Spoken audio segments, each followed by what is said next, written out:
So I have 3 official red shelves, and after some shelf reflection, I've realized that there are several books that shouldn't be there. Stay tuned and let's go through Shelf Reflection episode 1. So I am a fairly tall person. I am 5 feet 10 inches. And as you can see with my shelves, we're the same height, basically. Welcome back to Reading Sprints and Chai Sips. I'm your girl SASHABONAY, and I was going through my shelves today, and I saw some books that I'm like, I'm not ever going to read that again, or it's not worth keeping on my shelves for me. So that's what we're going to do today.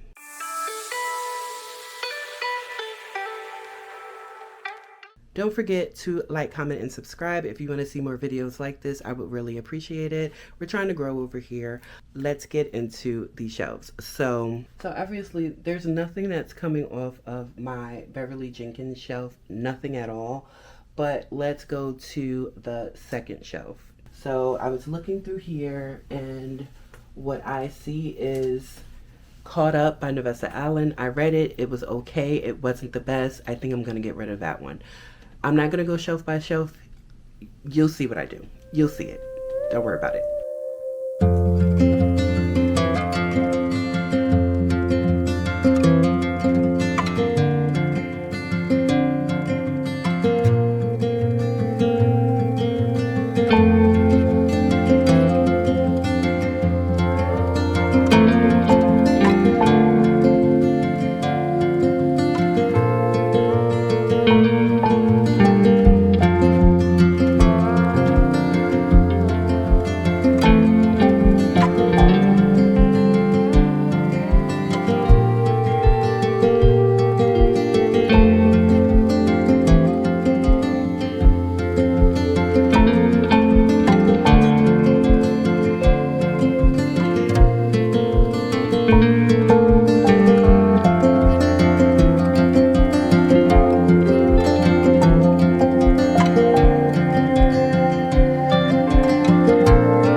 Much of that you were able to see, or how much I was able to capture and keep in here.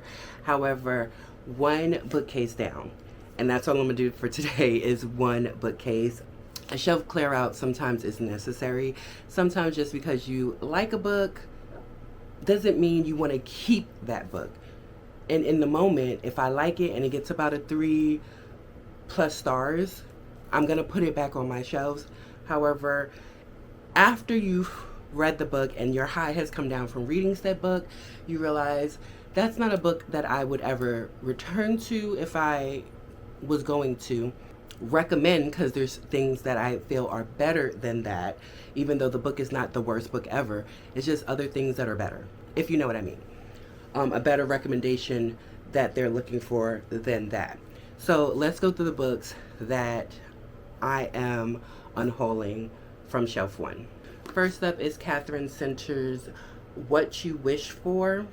I read this book. This is my only Catherine Center book that I've ever read. And I think I gave it like a 3 or 4 star. But in hindsight of reading this book, moving your whole life because you have a crush on someone that appears to not give a damn about you, and y'all were never friends, y'all never really had conversations, it's just weirdo behavior. So I'm gonna let this one go. If you like it, I love it. Next is Caught Up by Nevessa Allen. Now, Lights Out, great book.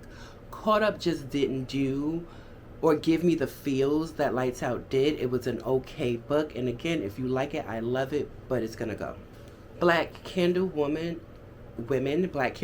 by Diane Marie Brown. This was a good book. The issue is it didn't have enough magical realism for me to actually be like, oh, I see what happened there. I like that. It was pretty good, but I wouldn't reread this. It didn't give me the feels. It was a disappointing read, not because it was horrible, but because I wanted so much more, and it didn't deliver. Take the Lead by Alexis Daria. This was a fun read as well. It's kind of like Dancing with the Stars, and they're both on reality TV. She's Dancing with the Stars. He's like a family reality show where they kind of live in the woods, but he knows, and she finds out later, that the woods thing is not a real thing. Like, they're faking it for television, as most of everyone does. It's for the views, and their family isn't as cohesive, and she wants to be a pro, like cemented in her dancing with this show, and she's really not. Plus, they have to play up will they, won't they for the show. This was a really good book. She hasn't come out with the second one. Plus, again, like I've always said, I don't like dancing, music, singing, and all of that in books. However, this one was enjoyable because it had the elements of the actual show in this book. But this is a book that I would not return to because of all of the elements that I said that I actually do not like. Can't Get Enough by Kennedy Ryan. This to me was the worst book of the, what is the series called? The Skyland series, right. So this one to me was the worst one, and it goes downhill. The other two I actually annotated. This one I did not. This one irritated me from front to back. If you've read this, I need you to quickly let me know, if this man wasn't a millionaire, billionaire, whatever he is, what are his qualities? And that goes for the guy in the first book, but at least, even though I did not like the romance in the first book, I at least like the elements of grief that were discussed and explored in that book. That's what made that book enjoyable for me. I'm talking about the first one. This one had no elements of anything that I didn't like. And I don't like when the author writes in characters to be mean and nasty, disgusting people when they were never that, but it fits the plot of the book in order to make our main character look like she's a saint. I don't like that. Asking for a Friend, I don't remember it. Therefore, why is it still on my shelves? Bet on It, I kind of remember it, but not enough. Why is it still on my shelves? If you know anything about me and my reading taste, when the parents are horrible, and I don't care what the reason for the horribleness of the parent, I'm already not gonna like it unless the parent gets the just due that they deserve. Crushing your child's dreams because of your fears, horrible behavior. Why is it on my shelves? Because I will never read this or recommend this. Cynthia Murphy is kind of like a new author that I have discovered, and I do love horror and thriller when it's YA, and she kind of ate with like Midnight Game and all of that. However, this one just did not do it for me. It was like a 3-star. It did not do it for me because I do not do Everybody Knows a Secret, but you don't. Because what do you mean you move your family? Kind of like Sinister, the movie Sinister. You move your whole family into a house where people have died and you don't tell your family. Therefore, your family doesn't know, which means your daughter doesn't know, and you leave her open to shit that you shouldn't leave your children open to. This was not fun for me. This one hurts to say because Tiffany D. Jackson is mother. But again, how you marry a white man and you listen to that white man over your daughter.